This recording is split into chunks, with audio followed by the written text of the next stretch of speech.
Thank you so much, Professor Vijay Bhaskar. Thank you for inviting me to be with you all when you conduct a first virtual winter school on climate change. This is really a matter of so much of interest to everyone. And you also mentioned the past, present, and future. The past was very glorious, and present is really in a very pathetic condition. Future is a chaos. So, in this kind of a situation, how we are going to be responsible for this climate change, or this is a matter of very intense subject being discussed by many people around the world, like United States and Europe and many other developed countries. They show a lot of interest. And I just wanted to show you some few physics insights in this important school. And before going to the winter school, I would like to take some few minutes with the permission of Vijay Bhaskar sir to show you around about Kodaikanal Observatory, because most of you would have not seen this observatory. It is open for the public and open for the visitors all the 7 days in a week. So, and welcome to the Kodaikanal Solar Observatory. The plan of my presentation is going to be like I would like to tell about some few historical events happened in this institute or observatory. Then I'll be telling about the facilities what we have. Then we'll enter into our subject like physics of climate change. Then we end up with this presentation with a topic like future challenges, like the challenges we are facing in this field as a physics people, how we are going to, or the physical aspect, how we are going to manage, we are going to see it. And we have a long history for this observatory from the year 1786 onwards. And when Madras Observatory, they set up at Chennai, and they wanted to, when the Britishers or some people, they want to come from England, they need to come only through the sea route. And they wanted to train the sailors basically for coming in the sea, navigation. If you go into the sea, almost on 200 kilometers inside, and if you see around, everything will look alike for you. Only thing, guiding thing will be your compass. And they have trained the people to see the sky and the constellation, teaching the constellation and all. Some of the scientists or the head of the people who were there at that time, they were not so happy only training the people. They wanted to do some science, so they brought the telescope. One among them is John Evershed, and this instrument, whatever he has used, is still there in our Kodaikanal, almost more than 120 years old. And this observatory, then he discovered there is a flow of gases in the sunspot. Sunspot is the region in the sun where we have the intense magnetic field will be there, so that the radiation cannot enter in or escape out. For that particular sunspot, he discovered there is a flow of gases in the penumbra of the sunspot. That is called Evershed effect. To honor him, Government of India has released a stamp for him. And Halley's Comet, it came in the year 1910 or so. It was wonderfully recorded here in Kodaikanal Observatory. And later years, 1986, it is again came. And I can also show some of the records here. These are original records of sun of the Halley's Comet. And for your surprise, the tail, the length or the size of the comet will be millions of kilometers. But if you see the core of the comet, it is only 18 to 20 kilometers. That's all. So this is very interesting objects on the sky to observe. And another telescope is called Kodaikanal Tunnel Telescope. It is in operation for more than 60 years here. And this is so when we erected, this is one of the biggest telescope in the entire Asia Pacific region. The 62 centimeter mirror has the 3 segment of mirror, which will give the fantastic spectroscopy for you. And the most abundant gas in the solar atmosphere is hydrogen. So the transition of the hydrogen in the Balmer series can be observed with this telescope. And every day we observe and we upload in our website. You can see that one. Yeah, today morning I saw a big sunspot is recorded in hydrogen alpha telescope. And another telescope is White Light Active Region Monitor Telescope. This telescope is also a cytostat system. These are all modern telescopes, and this is a back end of the instrument. You can see it can record 2 different wavelengths. One is at the G band, another one is calcium K. and all the old records is being digitized in our observatory for observation. You can also see this is a wonderful image of the sun taken with a photographic film from the year 1904. Almost around 120 years of data we have here. And you can, for your reference, 1958 we have taken at a calcium K, white light, and hydrogen alpha, 3 different wavelengths at same time. And one more coronagraph also we have, that outer layer of the sun we can see. So 4 different layers of the sun can be seen at any given time, and it is meticulously saved here in our observatory. And from this we can predict, or we can study about the long-term variations on the sun. Sunspots will emerge and decay once in 11.2 years. That is found in our observatory, and it is being published by several authors. Almost 38 different authors use our data around the globe, and we have publications around 35 publications within the past 1 decade on this data. So this is my group of people here in Kodaikanal, and this is a small story of our observatory. When we say about the electromagnetic spectrum, the energy E equal to h nu, you all know that, and it's also related to the wavelength. Frequency and wavelength are interrelated with the constant of velocity of light. The higher energy, it is there in the gamma ray spectrum. When you go down, when the temperature is also related to the energy, and when the temperature goes down and down and down, then it will go to the very longer wavelength that we can study in the radio wavelengths. The small piece of the opening is there in between the ultraviolet and infrared, that is a visible region, where in which our eyes are sensitive to see that one. We also say that one 30,000 Armstrong to 7,000 Armstrong, it is the wavelength of our eye sensitivity. Beyond that one, our eyes cannot see. This has been well told by, it's been equated by Max Planck very long ago. He lived from the year 1858 to 1947, and the irradiance of the earth, whenever it is coming onto the earth, we can see the spectral irradiance with respect to the wavelength. It peaks around the peak of our eye sensitivity. Even otherwise, we can also see the peak of the emission from the solar atmosphere or sun atmosphere. The 300 Kelvin is the normal, it is the average temperature, but it has been enhanced. That the recent days it has been, we have found enhancement. These are the 2 pictures taken at the extreme ultraviolet and ultraviolet images. Who is the driver for all this energy? It's nothing but sun itself. Without sun, the life on earth is not possible. We know that. But the irradiation, how it comes, then we should understand it. And if I wanted to compare a small loop from the solar atmosphere, and if I put an earth, this is the size of the earth compared to the size of this is the solar atmosphere, you can see.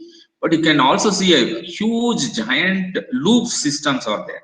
This is not an imaginary pictures, but it is all taken by the space satellites for our observations. From our Kodaikanal data, we found that the sun is not a stationary star. Our sun is having the variation. It has a small term variation, and it also has the long term variations. The long term variations we can study the sunspot activities. The sunspot numbers will grow higher and higher, then it will reduce. You can see from here, we have the long record. This is one of the longest record in the science in terms of any other branch of science. Solar observations is the longest observations. From the year 1700 to even till date 2020, we have the data on the sun. And some of the days we have in the 17th century, people call it as a Maunder minimum, where the solar activity was nothing. So, and therefore they call that as an ice age. There was the sun-earth relationship is very much depending on the sun. And some of the inferior and superior solar sunspot numbers you can see here. The number of sunspots more, it's also directly proportional to the drop in the earth that has been recorded. When the sun gives a radiation, when we get an emission from the sun, it always reaches at the earth and it also re-radiates. And the re-radiation is the biggest problem, and the re-radiation problem can be avoided from many reasons. When the sun radiation, always it gives we can always say that when people say solar constant, I am going to derive that small equation for you, and that is not equal at every portion of the sun.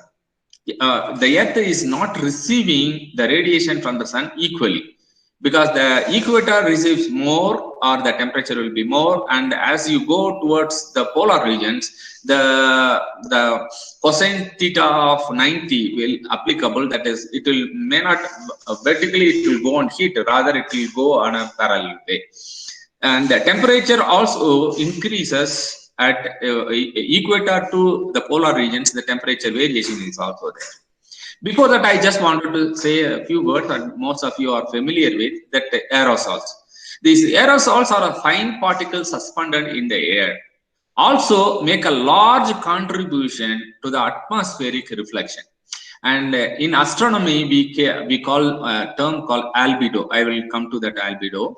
And dust particles, that is Sahara desert produces a huge amount of the dust, and the sea salt and sulfur dioxide, which is coming from the volcano and burning the coal for our energy purpose, and soot and others, they contribute to the aerosol.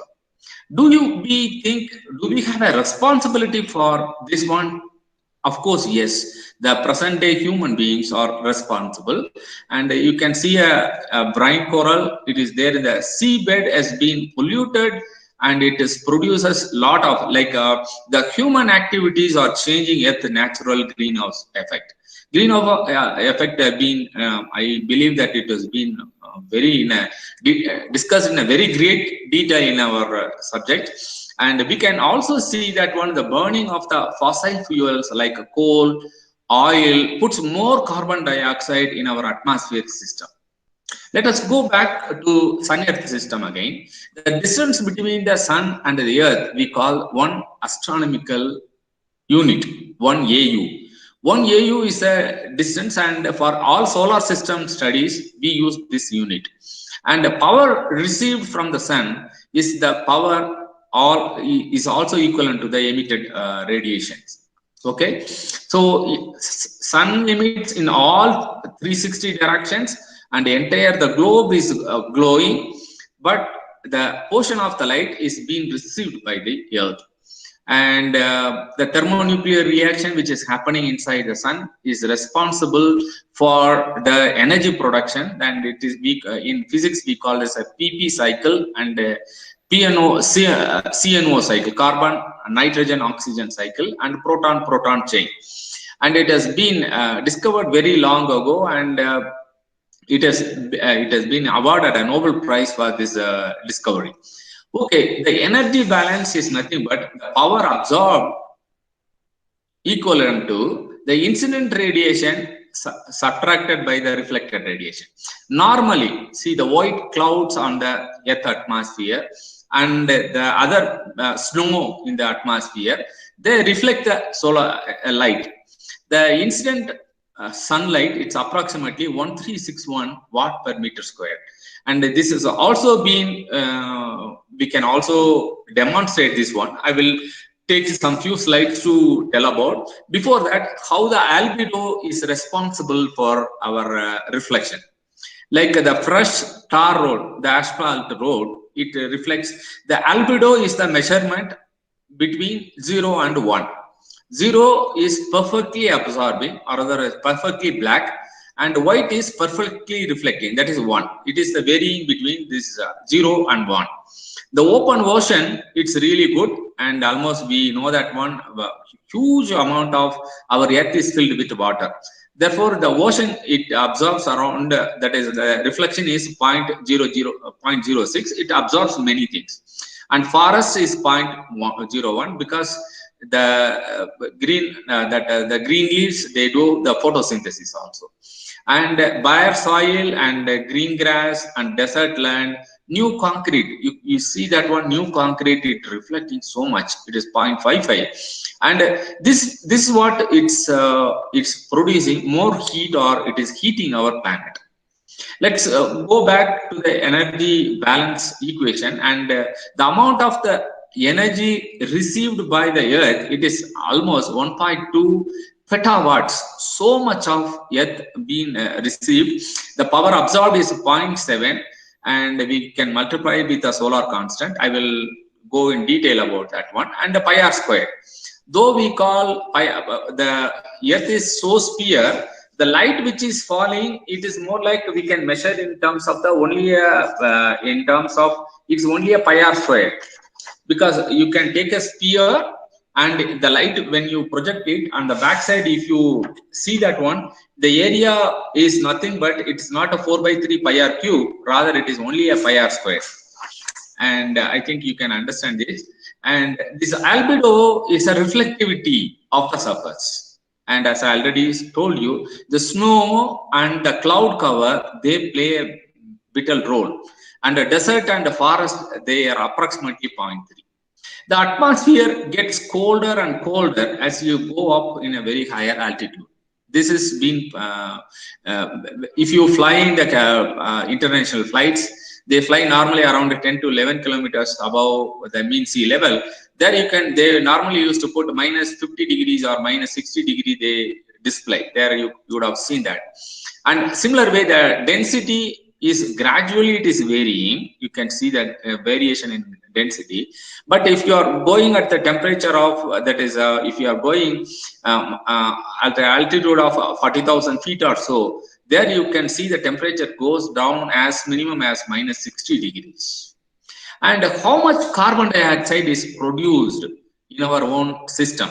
When you see our carbon dioxide system, it is approximately, when you can see that, and the carbon dioxide which is produced from the coal and other stuff, it is 400 gigaton. It is so huge amount of fuel, carbon monoxide is carbon dioxide is produced. Coal is producing approximately 1 gram of coal. It is taking the oxygen of 2.7 grams. It produces around 3.7 grams of carbon dioxide. Similar way, if you take the natural gas, and also the maximum is nothing but a methane gas, CH4. 1 gram of methane gas produces little bit, like a 2 or 4 grams it takes. It is 1:2.75. And if you take gasoline, 1 gram of gasoline, if you take, it is also take this much of oxygen, and it produces 3.09. If you, on a nutshell, if you want to say that, coal produces 1 to 3.7, or natural gas is 2.75, and gasoline is 3.09. And an average we can call that is 1:3. So if you are burning a carbon or carbon related any stuff, it produces almost 3 times of the materials. And every year we are using this much of material, and you can also see gigatons of material is being produced here. So this is this 120 gigatons of carbon dioxide is being liberated into the Earth atmosphere by artificially by us. We'll go here, and let me derive the sun is the one which is giving an energy to Earth, and the power received on the Earth, we can see that one, it is E is a constant, sigma is a Stefan Boltzmann constant, and A is the area of the emitter, that is sun, and T power 4. Otherwise, we can normally we call that a sigma T power 4. We call that, because all the other things are constant. And Earth is receiving, whether it is here, whether it is the energy is coming from the sun. Is it coming from the 4/3 pi r cube from the sun, or we have to experience the entire globe or the expansion of the globe? We can consider, because the sun is an emitting body and the distance is also matter. From that we can derive this number 3.95 10 power 26 watts. Okay, we'll go there. Sigma, that is a Stefan Boltzmann constant, is 5.6 into 10 power minus 8 watt per meter square. And we can plug in all this number here, and we can take a constant E value as 1, and sigma t power 4 we can put this number, and 4 pi r squared is the area where in which we are receiving, and the average temperature of the physical photosphere of the sun is 5800 Kelvin. Therefore, we can put all these numbers and we can derive this number. Power received is nothing but 3.95 into 10 power 26 watts. Okay, this much of energy, though it is received, it has been transmitted from the sun, the amount observed, it is nothing but the area received by from the Earth's surface. Though Earth is a sphere, the received area is nothing but a two-dimensional sphere only, circle, that we can call as a pi r square. If we can plug in this number, Earth radius we know 1.5 into 10 power 11 meter per second, meter squared. 4 pi we can put in this number, and we can derive this number very easily is 1397 watt per meter square. This is we call it as a solar constant. Why I am giving more importance to the solar constant means that is the energy which we are receiving from the solar atmosphere on sun. So that may really vary. If you are, it is the power received on the equator, and that is also, that number will come down by 4 pi. If you can divide that one, it will come very fraction of that amount only we are receiving on the Earth atmosphere. And when we say about present day scenario, how much of nitrogen oxide we are emitting, you can see the pockets of emitting, because yesterday I was looking into the graph. I saw that because of the Nivar cyclone, the fresh or good air, it is being pumped into the system here. Otherwise, this whole region, you can see the pockets of nitrogen oxide is being done. And when you see here the clouds or the waves, how it is moving towards the shore, it is because it is pushing the materials, or the waves is pushing. And that is also, you can see that one, the cyclone Nivar, this is taken 10 o'clock today. You can also see that when you see that just 10 o'clock it is taken, you can see that a small pocket is being released, or a fresh air it is being released. Otherwise, this entire stuff is being contaminated. Let's go to the sulfur dioxide, which is so much danger for our generation and even for the future. You can see that one, so much of sulfur is being produced here. And even Earth, our India, we can see the belt of sulfur dioxide is being produced. The fossil fuel, as you know, that the consumption from the natural gas and from the crude oil and from the coal, it is gradually increasing day by day. It is going in a very exponential form. From the year 1850, nothing was there. Now 1950, they started a little bit. 2016 or 2020, it is growing. So much of things we are doing. And when we saw that, just yesterday I took the picture of a November 27th picture on the satellite picture of a carbon monoxide. The emission from the carbon monoxide in the Gangetic belt is so higher, and because of the Deccan plate, it is not crossing us, and we are also producing the huge amount of carbon monoxide emission is coming from China and as well as from India and the entire Asia Pacific region. So before going to the further discussion, let me stop here and pass a while for telling how we can stop this re-radiation. That is our major concern.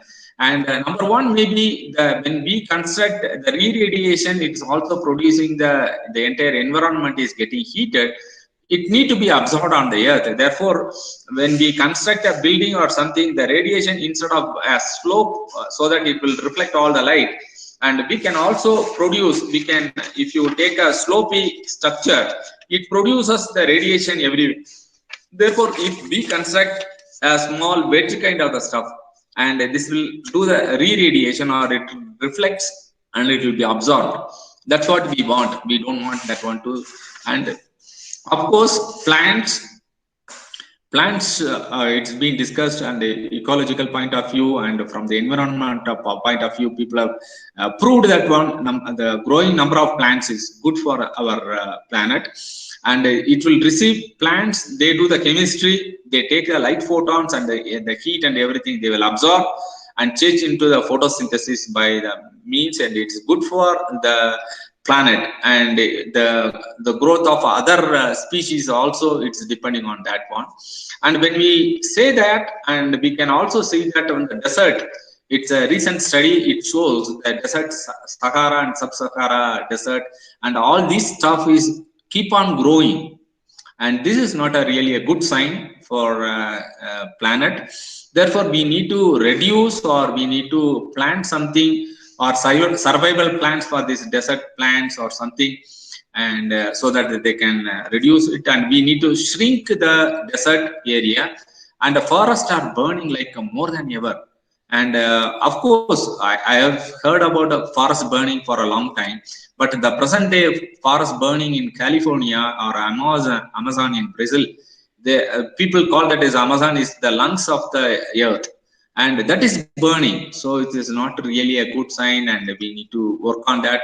And the fossil fuel, I was talking more about that one, and atmospheric carbon monoxide is growing so much because of the greenhouse gases are growing higher and higher.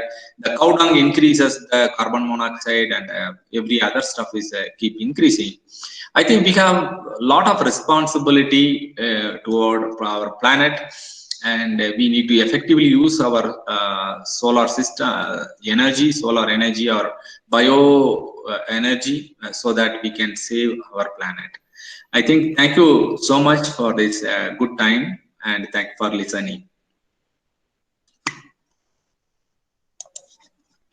Thank you, sir. Thank you very much for your wonderful, insightful and address. Thank you, sir. Thank you very much. Participants, it's time for discussion. Please interact with the Ebenezer, sir. Thank you. Thank you, sir. It was an interesting presentation. I have a question for you. Thank you, sir. Please. If we are growing more plants, as it said, it's a way of not leaving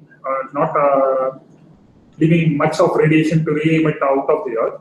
If you are growing much plants, will it actually affect the the energy deficit? Not the energy deficit in the sense carbon sequestration problem in the earth.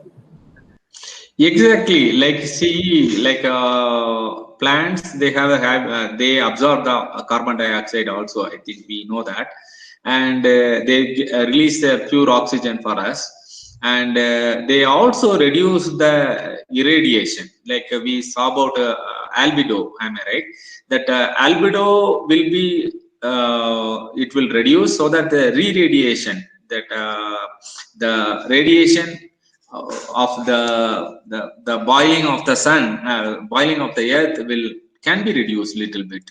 Yes. More question. You said that to avoid re-radiation, we can use corrugation in the landscaping, right? Is that right, sir?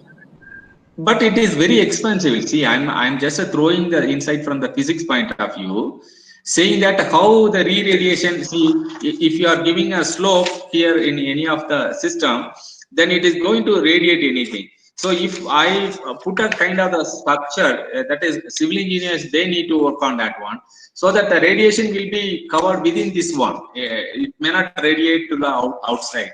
And if you look into the albedo of the cement or a concrete, it's far more higher than any other green plantation or something. So I understand that, sir. Thank you. But my question is that inclusive in the smart city planning? See, I'm an astrophysicist. I do not know much about that city planning and all the stuff. I think the policymakers should make some kind of the plans for the future, because we are every city is growing. I think concrete jungles are growing. We need to work on that, I think. Thank you, sir. Okay. Sir, I have a follow-up question. Yes, sir. when we are measuring albedo, are we only measuring the infrared, ultraviolet, and visible range? What about X-ray and radio wave? See, albedo we measure from our photometry. We in astronomy we used to do for the different planets and all the stuff. We measure it. This is just a reflection from the sunlight. How much it is reflecting? Like it is varying from black body is a perfect black body is not there, but even then we consider that is a 0. And perfect reflecting is also not there. That is number 1. So it's the number varies between the 0 to 1. And if you need, I can send you some literatures also. Sure, sir. Thank you. How we measure the albedo of the. I have not measured anything for the Earth related system. I have not measured. But astronomically we do for the planets and different stellar objects also we do that.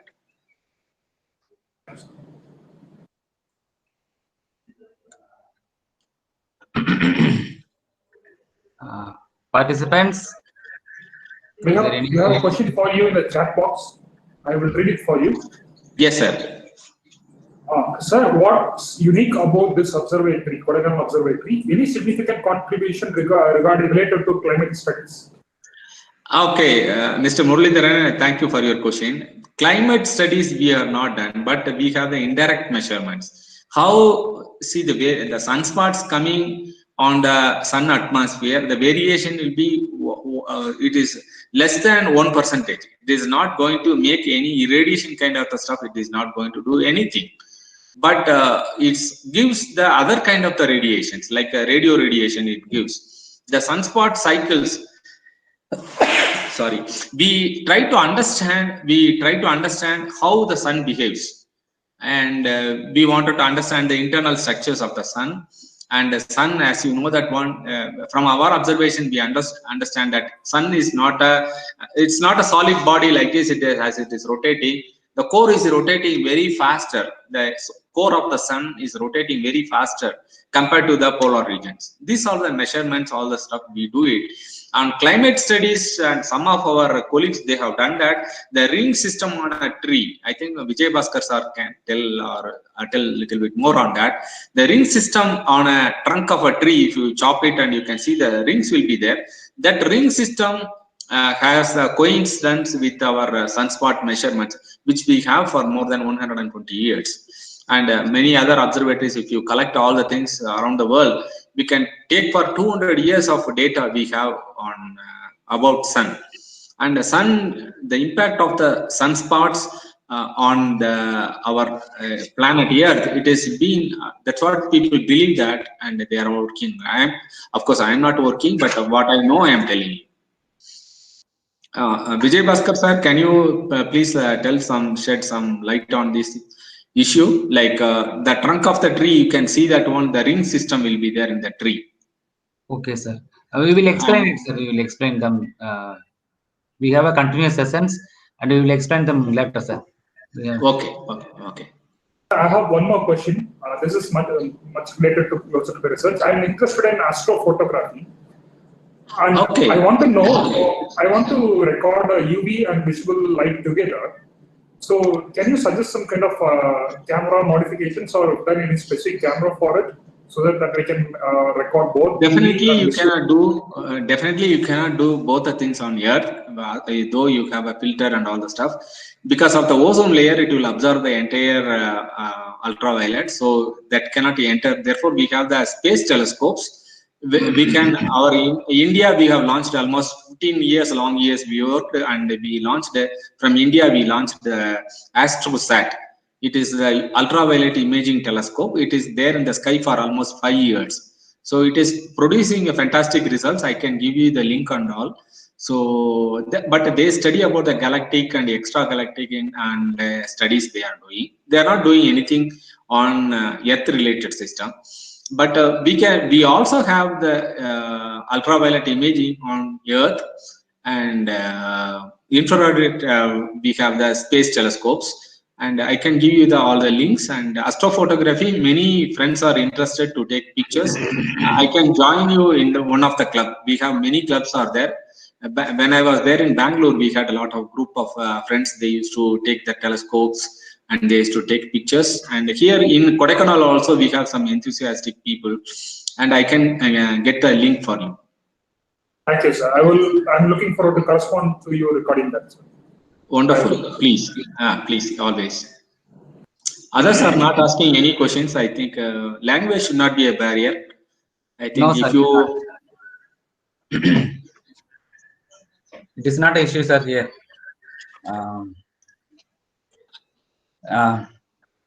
If there is no question, we thank Dr. Ebenezer for his wonderful lecture on the physics of climate change. Thank you, sir. Thank you for showing your facilities, whatever you have in your observatory, and nicely you have explained the sun variation in terms of long term and short term, and the Montas minimum ice age. That is also very new for us. And the albedo effect, how it is starting, how it is going to finish, and CO2 production in terms of different fuels. Thank you, sir. Thank you very much for your nice presentation, and you have also given some ideas about how to avoid re-radiation. That is also very nice. Thank you, sir. Thank you very much. We will be in touch with you for further classes. Thank you, sir. Thank you. thank you, Professor Vijay Bhaskar. Thank you. On behalf of this UGC Slide Organizing Committee, we thank you, sir. Thank you. Thank you. You are most welcome, Professor Vijay Bhaskar.